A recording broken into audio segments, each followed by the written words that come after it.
Assalamualaikum dulur, berjumpa lagi ya di channel kita, channel petani muda lur ya. Ya dulur, aku mau ucapin terima kasih bagi sedulur-sedulur yang sudah subscribe. Bagi sedulur-sedulur yang belum subscribe, aku minta tolong lur ya, minta tolong di subscribe. Salam tani muda, salam tani milenial.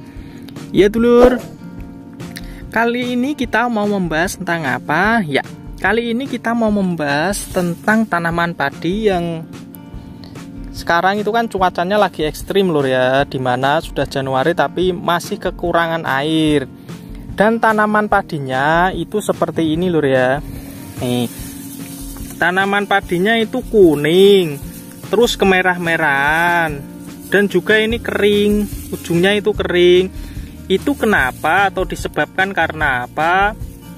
Ya, untuk itu, alangkah baiknya bagi sedulur semua dalam penyimakan videonya ini itu secara menyeluruh agar apa? Agar info yang kita berikan itu tidak terpotong dan juga lebih jelas lur.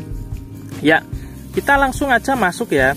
Ini tanaman padi ini usianya itu sudah 40 HSS, dimana ini tanamnya menggunakan sistem gogo atau tanam benih secara langsung.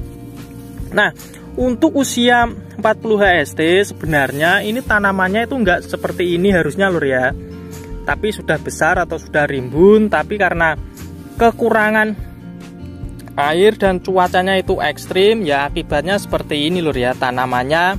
Terus gimana solusi agar tanaman kita ini itu bisa kembali hijau ataupun segar kembali? Nah, sebelum kita masuk atau gimana caranya, kita harus tahu lur ya, ini tanaman kita itu sakitnya itu sakit apa dulu, harus bisa mendiagnosanya gitu ya. Jangan asal nanti kita penyelesaian atau cara mengatasinya pun berbeda, beda masalah, beda pula caranya gitu lur ya. Nah, untuk tanaman kayak gini, karena ini cuacanya ekstrim dan kekurangan air, ini kuning seperti ini bukan terserang jamur ataupun bakteri lur ya.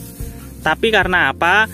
Tanaman kuning kayak gini dan merah-merah kayak gini itu disebabkan karena tanaman itu sendiri itu stres. Stresnya pun itu stres yang secara berlebihan. Dan juga kuningnya ini itu cara dia atau cara tanaman ini untuk bertahan hidup dengan cara menggugurkan daunnya kayak gini lur ya. Ini nanti akan kering, kalau masih belum ada air lama ya akan kering dan ini daunnya akan mati. Dan ini bukan bakteri lur ya atau virus Xanthomonas itu toh. Ini bukan, atau HBD atau hawar daun bakteri itu bukan. Kalau ini itu dominan karena penyebab utamanya adalah kekurangan air. Jadi kita harus mendiagnosanya itu benar-benar lur ya, biar penyelesaiannya itu baik. Nah, terus kalau terserang HBD atau hawar daun bakteri itu gimana? Nah, kalau untuk terserang hawar daun bakteri itu seperti kayak gini lur. Nih aku carikan ya, pasti itu di lahan itu ada lur ya, 1-2 itu tuh ada. Nah, seperti ini lur. Kalau seperti ini itu adalah terserang hawar daun bakteri. Itu contohnya kayak gini. Ini ujung dari daun ini itu mengering. Terus ini kuning, tapi yang di bawah sini itu masih hijau segar. Kalau kayak gini, itu terserang hawar daun bakteri. Tapi kalau kekurangan air, itu dia itu kuning. Terus sampai pangkal daunnya ini toh, itu kuning semua gitu lur ya. Itu kekurangan air. Jadi itu perbedaannya ya, kalau kekurangan air sama terserang HBD atau hawar daun bakteri. Terus kalau HBD ini biasanya disebabkan ya karena kelembapan yang berlebih lur ya, atau cuacanya itu kan panas, terus nanti ada sirkulasi udaranya itu kurang lancar, tentunya ya di sekitar sini kan lembab ya, dan menyebabkan ini tadi hawar daun bakteri. Nah, tapi kalau hawar daun bakteri kayak gitu itu mungkin cuma 1-2 yang terkena di luas lahan kayak gini ya. Tapi kebanyakan yang menjadi permasalahannya itu ya itu lur, kekurangan air atau tanamannya itu stres dengan cara menggugurkan daunnya atau daunnya itu menguning dan juga memerah. Untuk solusi, nah untuk solusi itu gimana lur ya caranya agar tanamannya itu cepat pulih. Untuk solusi di sini yang pertama, yang paling utama itu apa? Kalau bisa ya disuplai airnya lur ya, itu yang paling utama. Karena apa? Karena kayak gini kan fokus utamanya kan kekurangan air lur ya. Tapi kalau sekiranya tidak bisa menyuplainya atau tidak bisa ngasih air pada lahannya itu toh seperti kayak gini, ini kan lahan tada hujan lur ya, jadi kita nggak bisa memainkan air atau memasukkan air secara sesuka kita gitu ya. Jadi kita menggunakan alternatif lain, yaitu apa ya, yaitu kita menggunakan penyepraian lur ya. Karena apa? Penyepraian ini kan pemberian nutrisi secara langsung dan bisa langsung diolah atau diserap pada tanaman. Tapi perlu diingat juga lur ya, dalam pemberian nutrisinya ini itu harus benar-benar bertujuan untuk merawat tanaman kita itu tidak stres kembali ya, atau untuk mengurangi stres pada tanaman. Karena tanaman kalau kekurangan air berlebih kayak gini, itu tanamannya itu mudah stres. Terus nutrisi apa? Nah, untuk nutrisi di sini ini kita bisa menggunakan asam amino lur ya. Karena apa? Karena asam amino ini itu amat sangat baik untuk menyetabilkan tanamannya kembali agar stresnya itu tidak berlebih dan bisa menormalkan kembali gitu ya, sambil menunggu hujan yang akan datang. Kita tidak cukup dengan menggunakan asam amino saja lur ya, itu kita juga harus menambahkan yang lain. Karena apa? Karena tadi kan juga diketemukan terserang HBD ya, hawar daun bakteri, walaupun 1-2 itu kita juga harus mengantisipasi dari penyebarannya itu.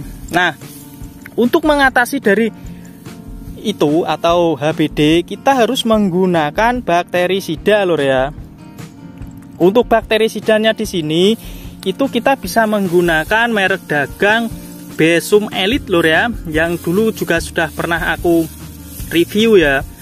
Tidak lupa juga, nah ini kan kayak gini kan dimakan insek lur ya, atau keluarga insek ini tuh. Ini biasanya nanti daunnya akan kayak gini. Nah ini tuh, ini hawar putih palsu ya, atau dimakan ulat penggulung daun. Nah ini kita harus menggunakan atau menanggulanginya menggunakan insek ya. Untuk inseknya, karena ini cuacanya ekstrim panas lur ya, tentunya kita menggunakan insek yang dingin atau tidak panas itu, seperti sipermetrin itu kalau diaplikasikan kayak pada tanaman kayak gini yang kekurangan air, itu malah bisa mempercepat tanaman kita itu mati lur ya, atau daunnya ini loh, mempercepat keringnya. Jadi kita menggunakan seperti spontan ataupun regen itu aman-aman saja lur. Kalau tanaman kayak gini ya, atau di cuaca yang ekstrim kayak gini, itu kita bisa menggunakan insek itu. Paling utama itu apa? Dosisnya lur ya. Tentunya kita dalam penyapraian atau pengaplikasian dari nutrisi ataupun pestisida, kita harus tahu dosis yang akan kita gunakan. Nah, untuk dosisnya, untuk dosis di sini yang asam aminonya, asam amino di sini dalam pengaplikasiannya itu kita cuma menggunakan kisaran 25 sampai 30 ml lur ya, dalam tangki 16 liter. Terus untuk besum kita juga bisa menggunakan kisaran 15 ml sampai 20 ml untuk tangki 16 liternya. Terus yang ketiga untuk inseknya. Yang inseknya di sini itu kita sama seperti besum, menggunakan dosisnya kisaran 20-an mili ya sampai 25 mili. Tapi perlu diingat juga lur ya, dalam pengaplikasiannya alangkah baiknya itu pagi-pagi sekali. Karena apa? Karena kalau sedikit siang nanti kepanasan, itu nanti akibatnya bisa merusak dari tanaman ini sendiri lur ya. Karena kalau siang itu kan nanti kan spraynya itu atau kabutnya kan nempel di daun-daun kayak gini, dan dia akan cepat mengkristal. Jadi nanti kalau mengkristal kan otomatis penyerapan dari proses fotosintesisnya pun akan terganggu dan bisa juga malah membakar dari daunnya itu sendiri lur ya. Jadi alangkah baiknya penyepraiannya itu dilakukan sore hari ataupun pagi-pagi sekali, di kisaran jam 6 maksimal jam 8 gitu lur ya. Ini tadi lur ya, solusi untuk mengatasi padi yang kuning kemerah-merahan terus kayak gini yang terserang HBD atau hawar daun bakteri. Itu solusinya itu kayak tadi, menggunakan asam amino super, terus bakterisida dan juga insektisida. Nah, bagi sedulur-sedulur yang belum jelasnya atau masih kurang jelas, itu bisa ditanyakan di kolom komentar. Tentunya pasti akan saya jawab lur ya. Ya dulur, makasih yang sudah nyimak dari awal. Salam tani muda, salam tani milenial. Assalamualaikum.